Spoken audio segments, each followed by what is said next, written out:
fluent and chill. I'm fluent. He's chill. But you know that already at this point, Jay. How you doing, man? Yeah, you already know who is in the house. It's us. We here. We ready to do it. We ready to get cracking. We haven't changed. Four more games in the regular season of the NBA. Mm-hmm. We've got a couple of mail drop questions. We're going to talk about someone who's, I think, put something out there into the universe deliberately to help his case for MVP. We're going to talk about that.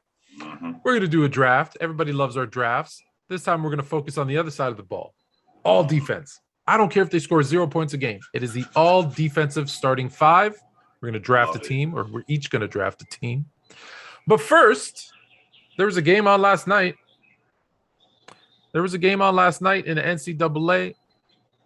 My Kansas Jayhawks, Rock Chalk Jayhawk, versus North Carolina Tar Heels. My bracket was horrible, but I did have Kansas. So I did have one team that made it all the way through. So I'm happy about that. But let's start with the game. I'm assuming everybody watched the game. I think it was closer than I thought it was going to be. We had teams taking big leads and then blowing them on both sides. We had an injury to a North Carolina big man that may have caused, some people think, cost them the game. You also had Harris, I believe, with 4.3 seconds left, stepping out of bounds with Kansas up 3 that also could have cost them the game. So overall, what did you see? What did you like? What did you hate? I thought coming into this game that North Carolina had a really good shot. I knew that their big man Babcock was injured, and I knew that was going to hamper them. But I knew that he'd still be solid, right? And I was really looking forward to what Love was going to bring, because Love is he's so good with the ball. He's so good as a playmaker. He's so good in transition.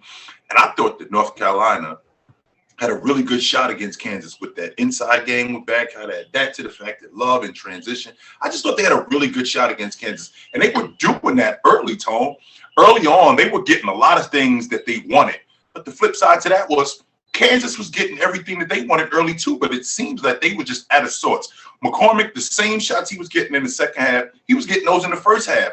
But he was turning, for example, he'd have Babcock on his back, and instead of turning to the left shoulder and just jump hook him, because he was giving him that, he would turn into the defense and it would throw him off rhythm. Instead of just taking what Babcock was giving him and just rolling with that, it would just absolutely work. I thought that Kansas in the first half, they just looked out of sorts. They didn't look like a team that felt like they belonged there. And I really thought that they were going to get their doors blown off. The second half started, and I said, these guys got 5 minutes with me. After 5 minutes, if I don't like what I see, I'm out. And they came out like they should have come out in the first half. They came out and they basically took the fight right to North Carolina. And not only did they take the fight to North Carolina, they were getting everything that they wanted. They started to battle on the backboard.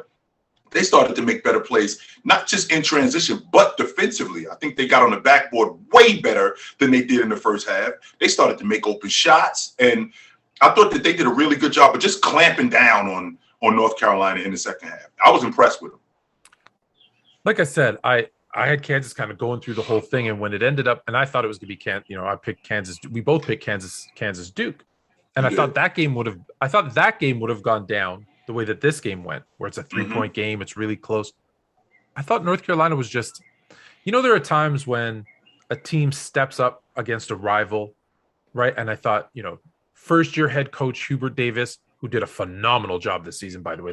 It didn't start off really well. He deserves a raise. He made like $1 million this year. He deserves a raise. There was a point, Tom, where we wasn't sure if they were going to make the tournament, but let alone be in the national championship. So I say it started shaky for him, and the job he did with them, especially beating Duke. But my thing was, listen, you have that rivalry, right? We all have those rivalry games. They stepped up, they beat Duke. I thought there was going to be a letdown. I thought it was like that was their national championship, right? Beating Duke, sending Coach K off, off into the sunset with a loss, which I love, by the way. Sending him off with a loss, and there was no letdown. They were like, "Hey, we're here. It's house money. Let's go for it." So I really enjoyed that part of it. To have a 15-point halftime lead, we're talking about the biggest lead, Tone, in the history of the national championship and to relinquish it. That was nuts to me. And the reason why I thought it was nuts was because I thought that everything North Carolina was doing in the first half, even if Kansas came out in the second half and matched that, you still should have been able to sustain what you were doing. I didn't think that they would just completely fall apart the way they did. And I was just so surprised at how they just beat them up on the backboard, how they limited them to one shot, and they just turned it on defensively, where they just completely turned the game on its head. I was blown away by that. I'm okay. Based on what I saw in the first half, yes, I'd say I was surprised. But going in, that's why one's a 1 seed and the other's an 8 seed. Like, there's a reason. See, that's, it goes back to everything I always say when we talk about stats, when we talk about production, when we talk about, there's a reason they're the 1 seed. There's a reason they're the 8 seed. Yeah. So am I surprised? Based on what I saw in the first half, I'm a little surprised. But based on what I've seen over the last, few months, I'm not surprised. That's why they're the 8, because they can play like that. They can play like a team who might not make the tournament at the beginning of the season. They can also play like a national championship team. They have both of those sides in them. And the first half was, wow, a team that can win it all. In the second half, I'm not saying that there wasn't a team that could win it all in the second half, but clearly not the same team in the second half. So is it fair to say, Tone, that North Carolina was maybe a Cinderella and the clock struck 12 on them last night? At halftime, I think it struck 12 on them. Because if they won, I don't know this off the top of my head. You're the historian here. What's the lowest seed to win a national championship? I think it was an 11 seed. No, that's not true. That is not true. But I do have to go look. It's probably very rare that a 8, 9, 10 seed wins. Right. So you could call that a Cinderella. You could call that a Cinderella. I would say you could call that. It's an 8 seed. Yeah, I think you could say that. Unfortunately, her glass slipper broke. So, what do you see moving forward? Do you see North Carolina becoming, be sustaining this, like figuring it out, like, or do you think Hubert Davis is this his one run, and now that Coach K's gone, they have a letdown? Well, there's no reason for me to think that North Carolina won't be around. I mean, he was the assistant coach for 11 seasons, so him succeeding Roy Williams, that's not something I didn't expect them to not. I thought it was going to be a transition, but I didn't think it would be this quickly. We're talking about a program, Tone, that 3 times in the last 6 years they've been in the Final Four. So there's no reason for me to think. I don't think it doesn't hurt being in the national title game. They're recruiting. Right. But I mean, Hubert Davis, I don't know his recruiting, if he's a good recruiter. But do you have to be when it's North Carolina? Absolutely, you do, Tone, because when you think about, so if you have a really good recruiter from, I'm not saying these guys are a bad school. I'm just throwing out Iowa State. Mm-hmm. And you have an average recruiter who comes to you and says, but we're North Carolina. That's and you know what the problem right there is, though? That's the logic with the Lakers. Or what do you mean? That's absolutely the logic with the Lakers. People like Magic and guys like that, they think just because we're the Lakers, people are going to come here. Tone, people don't care. But they do go to the Lakers. You might want to use the Knicks. It might be the Knicks. Okay, let's say the Knicks. Use the Knicks, because every summer they're going to get the biggest free agent and no one ever goes. Yeah. Right. So the Knicks, nobody cares. It's not that nobody cares. It's more than it's these young guys, you have to do a little bit more selling, because these young guys aren't familiar with Patrick Ewing. They aren't familiar with what's going on with the Knicks allure. They don't really care too much about that, as opposed to with the Lakers, and you got to do more selling with the Clippers. Now, when I look at North Carolina, you might not have to do as much selling at North Carolina that you would have to do at Creighton or at Fresno State. Now, you might not have to do as much selling. However, you do have to sell, because you are in competition with Duke. You are in competition with Big East programs like Villanova. You are in competition with other blue bloods. And it's not just going to be just walking into somebody's living room and going, yo, we North Carolina. That's not good enough. Absolutely not. And I think it helps Hubert Davis North Carolina is one of those schools that is like the Miami Heat, where they keep everything in-house. Roy Williams, he coached in North Carolina as an assistant under Dean Smith for a bunch of years. Hubert Davis went there. Was an assistant, like you just mentioned, for 11 years. Right. He was an assistant for 11 years. So they basically, like the Miami Heat, they basically keep everything in house. And I think that North Carolina, I don't think that they're a team that's going to go away or waver, so to speak, Tone. I think that they're going to be around for a long time. Hubert Davis knows the game. He absolutely, from being around in the NBA and being behind Roy Williams for all of those years, he absolutely knows the game. And the idea of being able to coach, it's not just X's and O's. You got to be able to know how to conduct practice. You have to be able to manage kids, 17, 18, 19-year-old kids. And he's been around long enough where he knows how to do that. Add that to the fact that, Tone, when I come to North Carolina, not only am I interested in winning, there's one other thing that I want to do when I come to North Carolina too. And I do want to graduate, but there's another thing that I want to do when I come to North Carolina.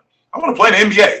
That's the main reason why I'm coming to North Carolina, because I want to play in the NBA. And what better place? I mean, the Jumpman logo, yeah, he went here. James Worthy, he went here. So that's kind of what you're selling. And the head coach who plays here. Because NBA scouts, let's kind of go behind the curtain a little bit, because I've talked to a bunch of them. I've scouted a little bit. You've talked to some.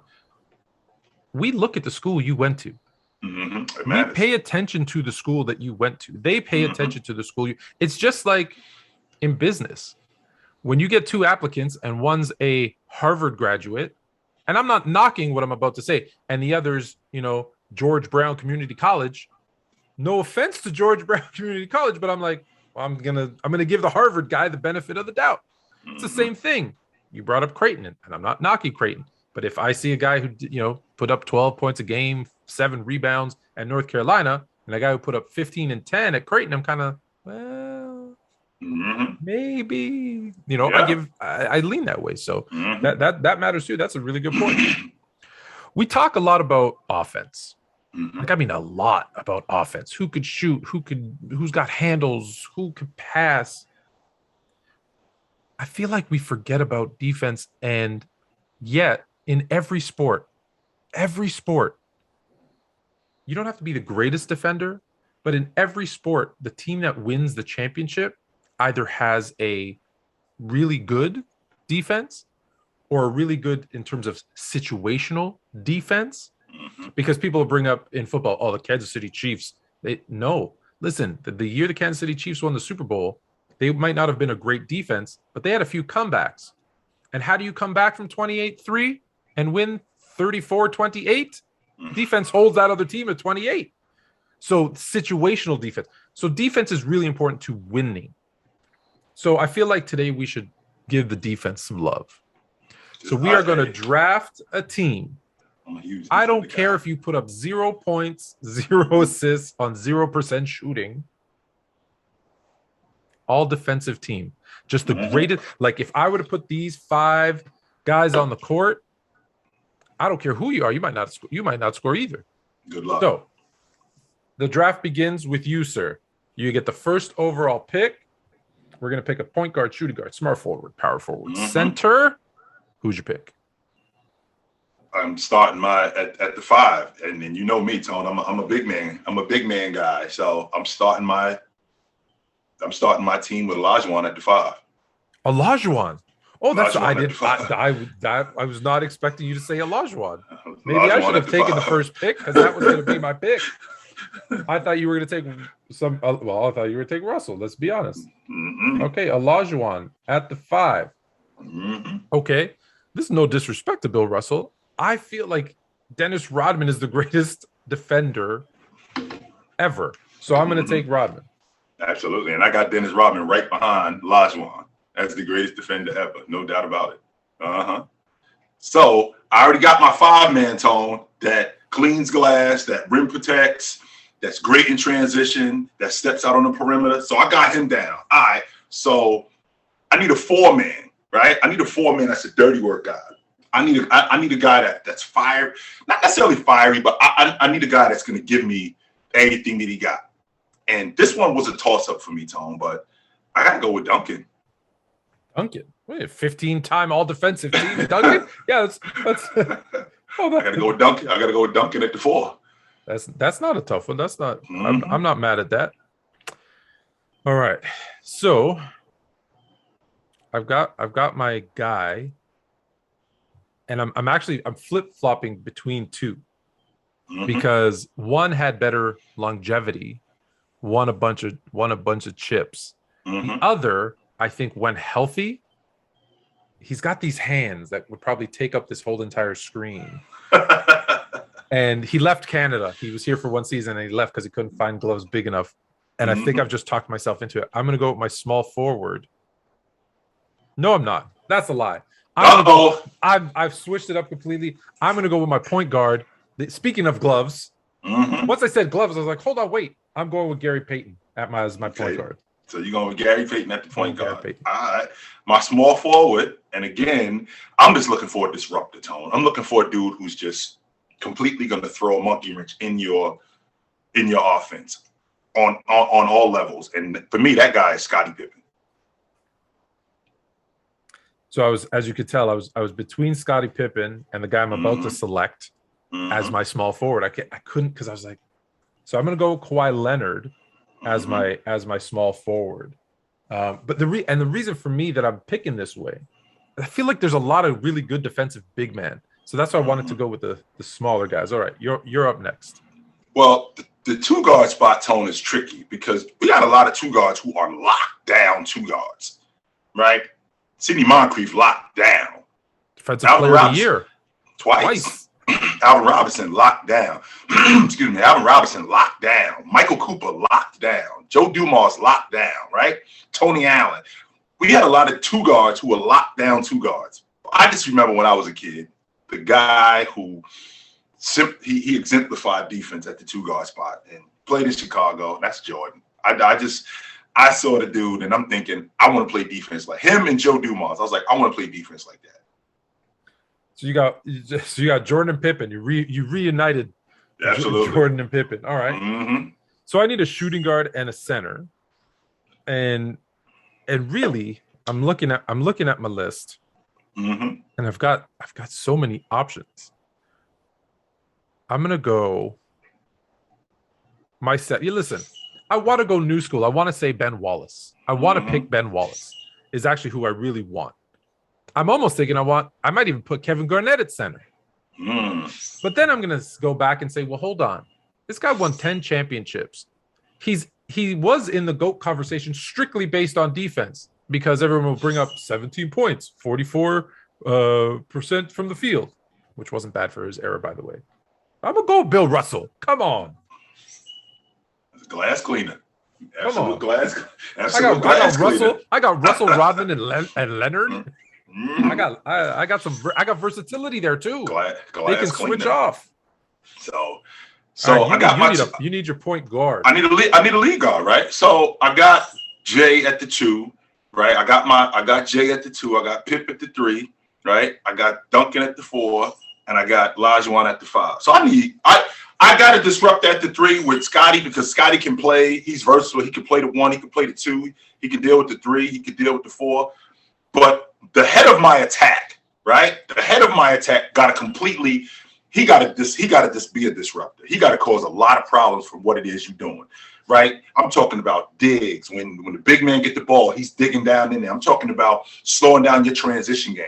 Now, I also need more than anything with this, Tone. What I need a guy who I know I could count on that's going to be there.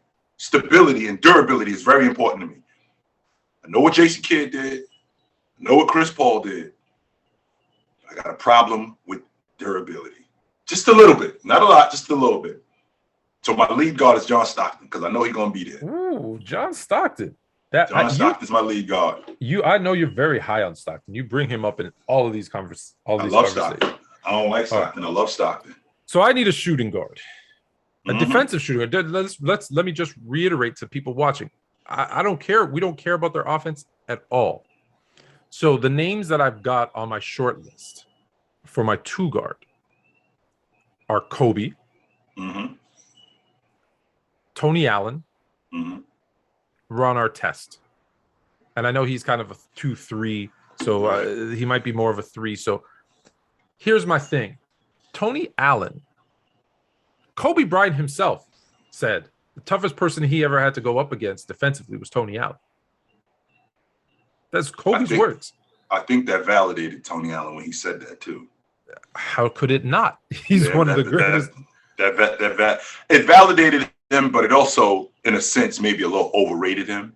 Even though he was a first-team All-League defender, it was, no question about that. But perhaps. I think that with Bryant saying that he's that guy, I think that might have put him a little higher than what people really, maybe a little higher than he should be. But that doesn't take away from how good he was. So he was awesome. It doesn't take away from how good he was.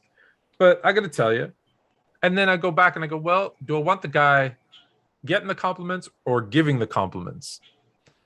And do I want the guy who I know, if Kobe just wanted to lock you down, he's locking you down. I'm just going to move my head a little bit so you can see what I'm thinking because, yeah, I'm taking Kobe. All right, so let me recap. Our all defensive only team. Chill's got John Stockton at the 1, Jordan at the 2, Pippen at the 3, Tim Duncan at the 4, Olajuwon at the 5. I have Gary Payton at the 1, Kobe at the 2, Kawhi Leonard at the 3, Dennis Rodman at the 4, and Bill Russell at the 5. There's our 5. What you're voting for this time is which lineup is better defensively. Ignore the offense. I know it's going to be hard because offensively, this would be actually a pretty good game too. Now that I'm looking at it, but man, this would be a really good game. But let's just look at defense. Who's got the better team? Fluent, Bill, send us your votes. All right. Yeah. Hello.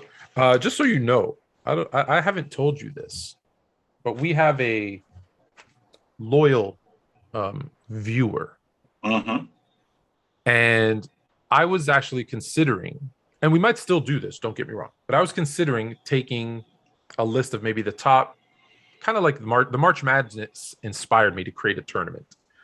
And I was going to set up a list of maybe the top, 32 one-on-one players and like rank them and then like do like a one-on-one tournament. And we would pick, okay, these two guys are playing, who wins? We'd have a little back and forth and move it on.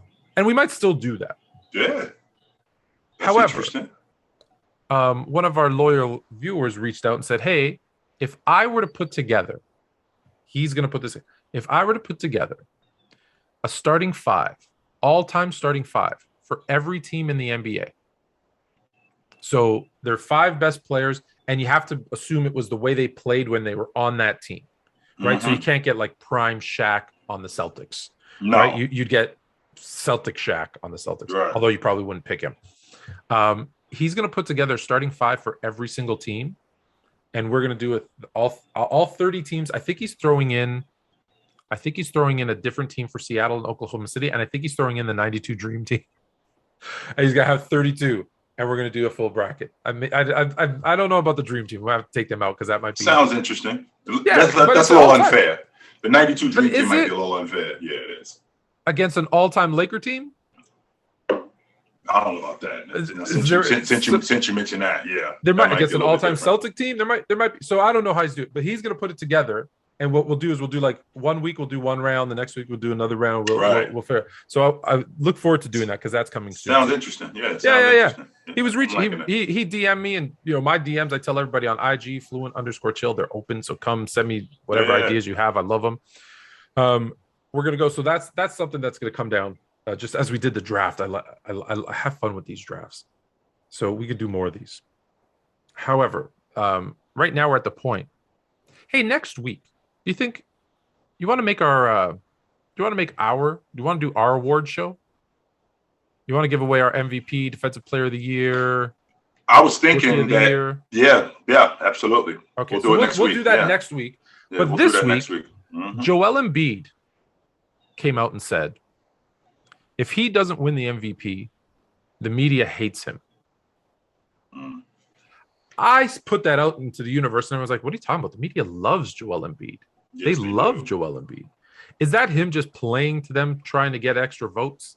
That's exactly what it sounds like to me, like a Jedi mind trick. That could be the narrative. Yeah, like a Jedi mind trick. They hate me, so when in reality, he knows that they love him, and they know that they love him. So we're going to now pay more attention to Joel, and we're going to pay more attention to Embiid, what he's been doing on the court. Right, we're talking about a dude who's third in the league in scoring, in the top 10 in the league in rebounding. Right, he's in the top 10 in the league in top 15 in the league in blocks. So he's been doing work, and he's the catalyst for that Philadelphia team, Tone. But the idea that he is hated by the media, no, he is not hated by the media. There's plenty of guys who the media does not like. Russell Westbrook is a guy who the media does not like. They make sure to not just needle at him, but they make sure to nitpick at his game. They don't do that with Joel Embiid, no. And the narrative on Joel is that he hasn't really done much in the playoffs. That's the narrative on him. The idea that he's not dominant or the idea that he's not very good, there's nobody saying that. That's all in Joel's head, and I think that that's him trying to set us up with the Jedi mind trick. It's not working with me though. No. It reminds me of Aaron Rodgers and people this season, not that long ago, this season saying, "Oh, they're not going to give the MVP to Rodgers because of the whole COVID thing, because of the vaccine thing." And I'm like, no, I think they shouldn't have given it to him because I think Tom Brady was a better quarterback this season. But that's really it. But maybe he got the he got the votes. I don't know. Maybe that narrative that they created about the whole COVID thing helped him. Mm-hmm. I don't think the media hates Joel Embiid. In fact, I think the media loves Joel Embiid, maybe to a fault, because I don't think Joel Embiid should be the MVP. But we'll talk about who should be the MVP next week. But I definitely 100% think it's a narrative that he's trying to create. Because, look, he wants to win because he knows, let's be honest, he should have won last year. He should. Oh, he didn't play enough games. He played enough games. Stop it. If all you need is 58 games to win the scoring title, can we pause there for a second? Do you think there's a higher minimum that you should have to win scoring titles, assist titles, those types of things? Well, I always felt like that, Tone, when it came to 58 games for the scoring title, 55 games to make the All-NBA team. I mean, 55 games, that means you missed 25 games. 27. 27 games. That's almost 2 months, Tone. That means that I can make the All-NBA team and still miss almost 2 months. I'm thinking, wow. There should be a mandate on how many games. There is a mandate on how many games that you should play, but there should be more than 55 games. That's bad. That's a little over half the season. No, for me, it's 65. For me, I think if you don't play 65, what are we talking about here?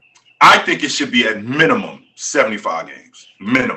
Because then, so I'm basically being punished for being healthy. Right. So if I played, let me ask you this. So if I played 80 games and you played 60 games, do I get to take off my 20 lowest scoring games? No, you do not. Why not? Mm-mm. Why not? No, you do not. Right? Like that's now there's other people. How do you feel about this one? I don't like this one, but they're like, no, it should be total points. We're talking about points per game or assists per game, rebounds. It can be whatever you want. Should it be total? Should it be average per game? Well, I think because that takes away from how many games you play. Right? Like if you played 55 games and I played 82 games and we both average around 30, right? That 1 point difference, I'm going to make it up because of the 20 extra games, obviously. Well, you also got to take under consideration, too, to your point, when you talked about take off those 20 games. You know, Kawhi Leonard made first team All-NBA last year. He played 56 games. That was it. Yeah, see?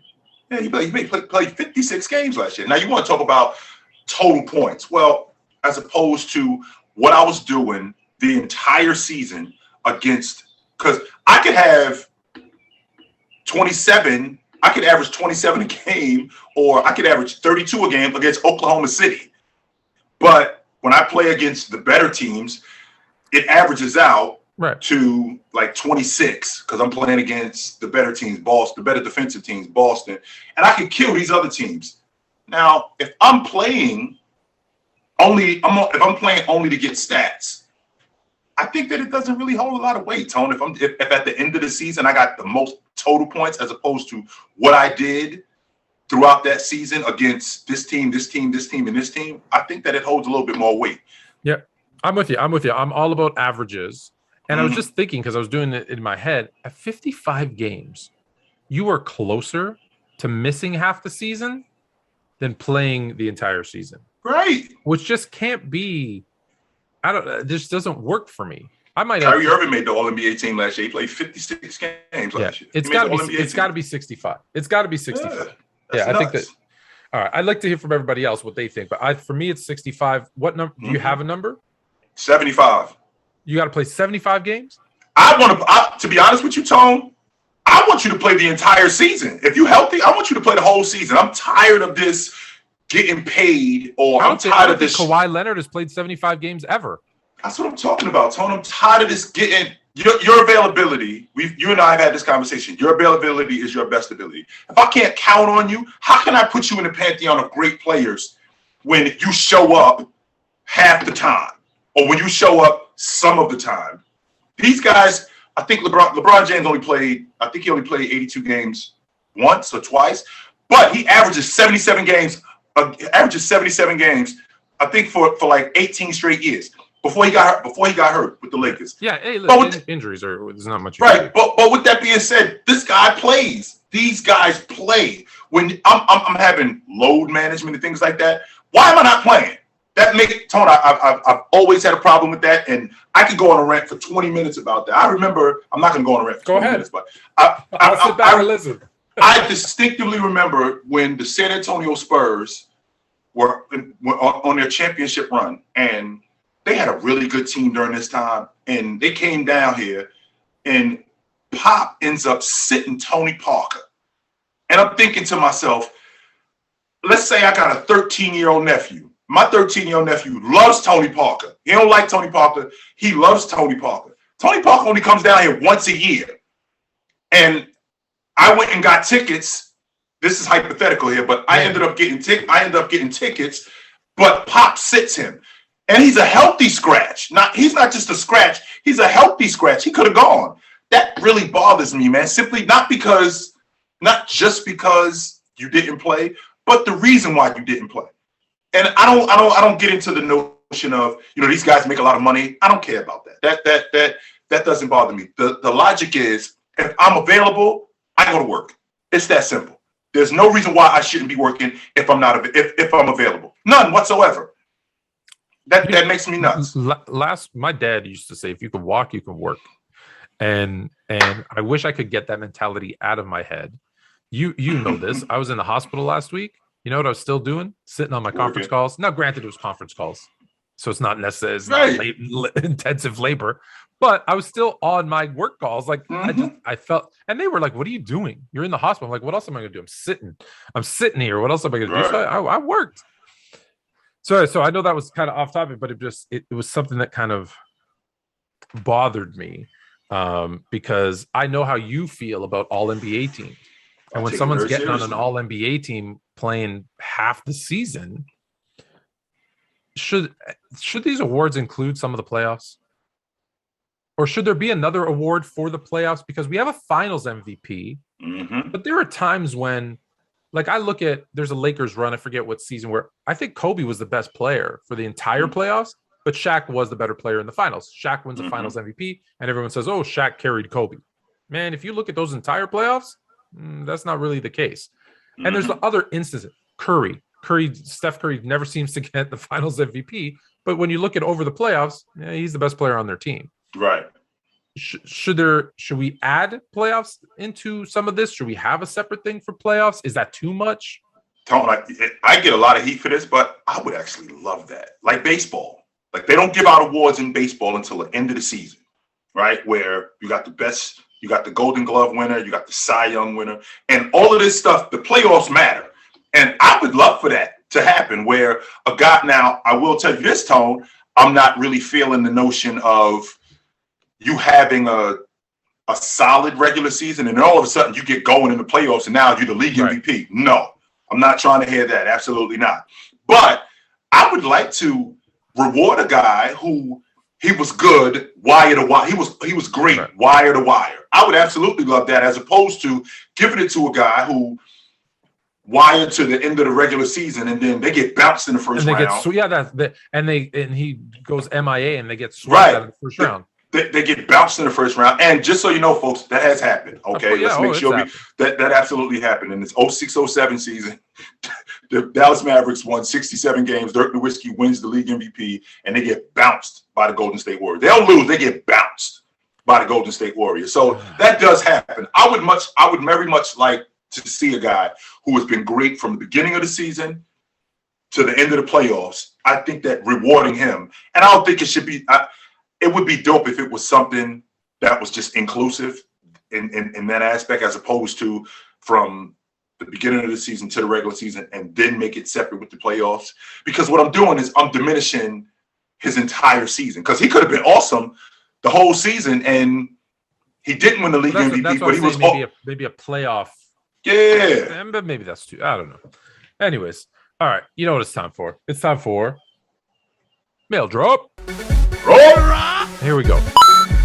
I start to think that NBA analysts / commentators / hosts, that they've all lost their minds. Uh-oh. That they've all lost their minds. So the first question is, I'm paraphrasing the question here because it was like a paragraph. So Kevin Wildes was on First Thing First with someone who I know's lost his mind, Nick Wright. And the question that they posed: should LeBron initiate a trade to the Clippers for Kawhi or Paul George? Because he doesn't want to leave LA. There's clearly, it didn't work with the Lakers. There's more talent around him on the Clippers. And they had this big, they had this big conversation. So the question is, I'm going by this. I obviously haven't watched the whole thing. I'm going by clips and by the question in Mail Drop. Should LeBron initiate a trade to the Clippers for Kawhi or Paul George? Well, number one, if he were to do something like that, James is in that damn if you do, damn if you don't.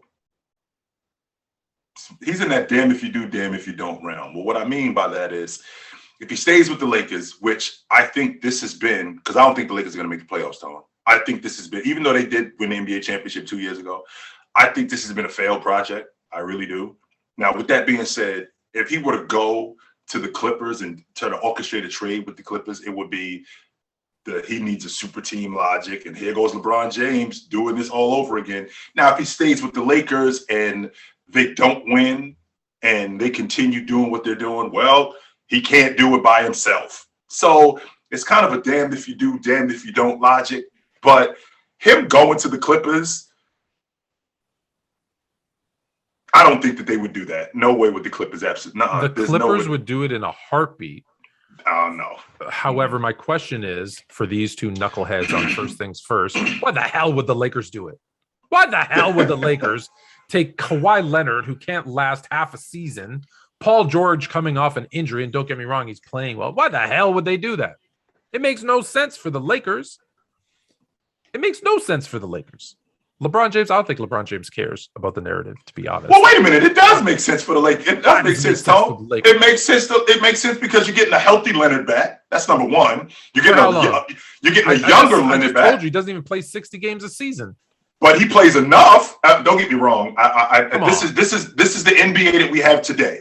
This is the NBA that we have today, which sucks. I don't like the fact that these guys don't play as much as they should. But you are getting a healthy Leonard, who, when he was healthy, he was a top 5 player. He was first team All NBA, and he's younger than James. So to not entertain that would be blasphemous, Tom. No way. They absolutely would entertain that. Let me ask you right now, who's better, James, Leonard, or George? Right now, who's right better? Now? Well, we don't know. Well, right now, James is better. Yeah, thanks. Okay, so this makes no sense to straighten. Makes no sense. Take a deep breath. Take a deep breath, because now I'm thinking about Magic Johnson coming out and saying they could have kept Caruso and KCP and had DeMar DeRozan instead of Westbrook, and that's driving me off on another tangent. But we'll save that for Friday. All right, next mailbag. So wait. So you think they should make that trade? Just to be clear. If that was something that was available for the Lakers, sure. Hell yeah, we have to entertain that, no doubt. Question 2: why doesn't Mahmoud? Whoa! Stop right there. Stop! Whoa! You are the one, if I'm not mistaken. Okay, here we go. if I'm not mistaken, did I not hear my good friend Tone tell me a couple of months ago to let's get the atomic bomb and plant it right in the Lakers organization and let's blow this whole thing up? Did he not tell me that? Yes. Okay, so why am I not moving on from LeBron James and getting Kawhi Leonard, 30 years old, still in his prime? Why am I not doing that? You're gonna trade LeBron James to your same arena? Okay, let's get off of that. Send him back east. Let's get off of that. I'm getting a younger player who's I don't think he's better than James, but I'm getting a younger player who I could very well build my franchise around for a couple more years. Very well, I could very well do that. So you're Mitch Kupchak, and yep. you get a call from Clippers brass, and they say, "Hey, we're straight up Kawhi for LeBron." You doing it? I'm absolutely entertaining that. Yes, I am. I didn't ask if you were entertaining it. I'm absolutely entertaining. It'd be hard for me to say no to that. It would be. It would be hard for me to say yes. I would do it. Yes. Okay. I would do it. I'd have to see what else I'm getting for AD and for Russ. I'd have to see what else I'm getting for AD and for Russ, because I don't know if I would. I would need more. It's LeBron James. James. How many more years is he gonna play, Tom? Don't matter. He's averaging. He's Tom Brady. He's still in the MVP conversation, averaging 30 a game. And the dude that you called me up about, he was first team All NBA the year before. He was first team All. He got hurt last season. When he was first team All NBA, that's the last time he played. He got hurt. How many games? And they were on their way to winning. And they were on their way to winning the NBA championship. By the way, so you think that if he's healthy, the Clippers win last year? I do. I think they had a legit shot at winning the NBA championship. I said before he got hurt that the Jazz Clippers winner represents the Western Conference in the NBA Finals. I said that. I don't know that I want any part of Kawhi Leonard. I'm a Leonard guy, so I know he's on my team. Well, maybe I should. Anyways, all right. Question number two. Why doesn't Mahmoud Abdul Rauf get the recognition he should? For those that don't know, right? Formerly known as Chris Jackson. Chris Jackson. Mahmoud Abdul Rauf got a lot of heat in the 90s. Let's be honest, it wasn't because of his game. It was because of his religious beliefs. He didn't want to stand for the national anthem. He ended up standing but praying while he did so. But here's a guy who, at his best was averaging 20 and 7, shooting 40% from 3, 90+% from the free throw line. I think his best season, I'm looking at it, was 96% from the free throw line. This guy's a superstar today. If he's playing in this league, we always talk about eras.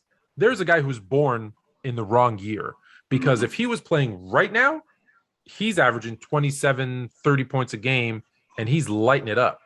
Think Trey Young, except he don't pass as much. That's who I'm thinking about.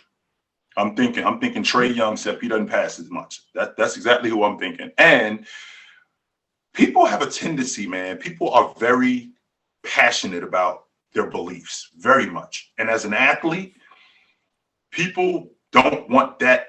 People don't want that in the arena. They do not. They want that thing separated from the arena. They want to be entertained, and they don't want you to talk politics. They don't want they don't want religion involved in their entertainment value. They don't want that. Then take that platform out. Then take the national anthem out. It has no business being at a national basketball game. Yeah, it's not the Olympics. It's not the Olympics. You got an American city versus an American city. Right, but it is in America, though, Tone. But it is. But it is in America. You do the same thing in Canada. They play the national anthem at every hockey game. They play both. Why? So with that, it's a part of pride in the country. That's more than what it is. Do you know why more than anything? Do you know why they started it? They started it back in 1930 or 1912, whenever the hell the First World War was, and to salute the troops that were overseas fighting a war. There's no war. Well, there's a war, but you're not out fighting a war right now. You don't need it before just think about it. 162 baseball games, 82 basketball games, 82 hockey games. Yeah. What other sports are we? I 17. Football. 17 football games. College football. College. Why do you Mm-hmm. need it that much? It's overkill for me. I don't know. For me. That's part of it, Tone. And I think that people don't want to be, and people don't want that in the arena. And what I mean, they don't want that. They want that separate from their entertainment. And I think it took it took away from who Mahmoud Abdul Rauf was as a player. He got yanked in and out because what it did was not only just fans, but it also derailed him with organizations. Mm-hmm. He got yanked in and out of the lineup in Denver. Right, he got yanked in and out of the lineup in a lot of different places that he was in, and he got blackballed simply because of his religious beliefs, because of the public perception of him. Maybe he's this, maybe he's that. When in reality, he was a really good basketball player. Really good basketball player. He was a really good basketball player. For all intents and purposes, I haven't heard any. Have you ever heard anything negative about him, even off the court? Never. So for all intents and purposes, he's a great guy off the court. He's a great player on the court. He's living in a time that was just completely intolerant of his different beliefs. Whereas today, I think we're more tolerant of it. I would hope most people, not all. And I think a lot of that distraction that he had to deal with. Think about it. He was putting up those numbers, like you said, getting yanked in and out of the lineup, living screwed. Like I'm not talking. Okay, it wasn't Jackie Robinson bad, but it was bad. The public perception and those types of. I think he's significantly better now. And so let me answer, I guess, the question and then let you answer the question. Why doesn't he get the recognition he should? It's because most people don't know who he is. I think if I say that name to most people, they don't understand who he is. They don't understand what he went through. They don't understand how good he was. So that would be my answer. I don't know if you have a different answer or more to add to that. I just think that people during that time, they didn't want him. I think that they wanted their entertainment separate from what he was about, and I think that they excluded him because of what he stood for. Yeah, and that's a shame. And that's a shame. So, last question, because we're about sports, we're about life. If you were the last, not the last. If you were the only person, on Earth, what would you do? Everything. Not some things or most things, everything. I don't have any rules. I'm doing everything. It doesn't make a difference, Tone. It depends on what's going on around here. But whatever is going on, Tone, I'm doing it. And the reason why is because ain't nobody else here. And it ain't like I got something else to do. So whatever's going on, I'm doing it. I'm going to find something to do, whatever that is. Everything, I'm doing it. Absolutely. My answer is not going to be as exciting as yours, but I think it's more, but it is, I would say, more realistic. For a certain time, the first thing that I'm doing is looking for other people. Is anybody else around here? Right? Like, I feel like, I think there was this show, The Last Man on Earth. Yeah. And then he finds other people. And like, man, he probably wished he would have, I'm probably moving into the biggest house, getting a nice car, I'm doing all that stuff too. I'm getting as much money as I can. And people be like, why? You never know. There might be some people around here doing it too. So let me hurry up. I might just be the last person in like this place. Like, but if I'm the last, so I'm searching and then I'm probably joining everybody else wherever the hell they went. So could you imagine being alone? Because now there's no entertainment. There's probably no internet. There's nothing. You're alone. It's like being in solitary confinement. Yeah, you go crazy. Except I'm in solitary confinement, and it's open. But with that also being said, you got to be comfortable with who you are. And I'm comfortable being alone. I'm good. And the reason why is because I'm good with me. I don't look in the mirror and be like, I can't stand that guy. Get that guy away from me. So I'm comfortable being by myself. I'm good with me too, but could you be with yourself in just complete silence?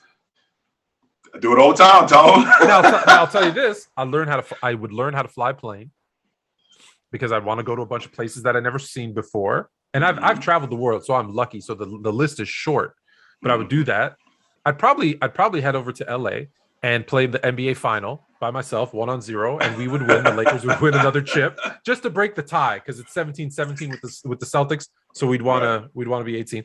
The Bears, of course, I would rush for 1,000 yards and the Bears would win a Super Bowl.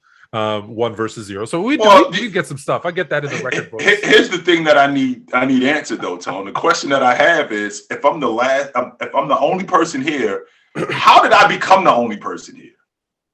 So that wasn't in the question. I'm assuming you were in a coma, and there was like a zombie apocalypse or a nuclear war, and like you were in a coma in a bunker somewhere, and somehow you didn't breathe in the chemical, and you woke up by yourself, and then nobody else around. That's typically how it happens. Yeah. All right. Yeah. Or you have a special blood type that's immune to everybody got the vaccine and it killed everybody. Except me. I'm the only one. Except for me. That's nuts. That's the only way it could happen, I'm assuming. Or you know what? Maybe Thanos snapped his fingers and was like, "No, I like that OG. He's cool." This dude right here, he gets to stick around. Everybody else, bye. Him, no, he can stay. Okay, where would be the first? Okay, so what would you do is a really big question. So let me ask this: all the joke aside about obviously I'd be looking for other people. Where if you knew how to get there, or maybe it's in a time when there's transporter beams, I don't know. Mm-hmm. Where would be the first place you would go? The first place that I would go is I would go to Egypt. I want to see the pyramids, Tom. I want to see how they put that thing together. That looks absolutely phenomenal. Of all the places, I'm into stuff like that. I'm into museums. I'm into culture. I'm into stuff like that. So I would go to Egypt. I want to see the pyramids, and I want to see how they put this together. I would absolutely do that. And because I might have a difficult time getting there because I don't know how to fly a plane, but I would get there though. Yeah, see, that's why I said maybe there's transporters. Maybe it's in that time and there's because I'm like, okay, if the things I want to see, like I was lucky, I lived in Europe, so I got to travel around and to a lot of places and see a lot of things. But it's like, man, if I were to leave from here and want to go, let's say to Egypt, that's a flight over the Atlantic for someone who doesn't know how to fly. Like that's bad news for people who do know how to fly. Well, here's the thing, Tom. I ain't worried about. I'm not worried about not being around no more because I'm the only one here anyway, which means that by divine intervention, it's not by divine intervention. Right. So I'm probably not going to die. I might be indestructible. I might be able to crash my plane and no problem. I'm probably not going to die because I'm the only one here anyway. So all right, you know what? I'm going to put this out. So I'm going to put it out to everybody else. If you were the only person on Earth, what would you do? Mm-hmm. All right. Until Friday. Take it light. Take it.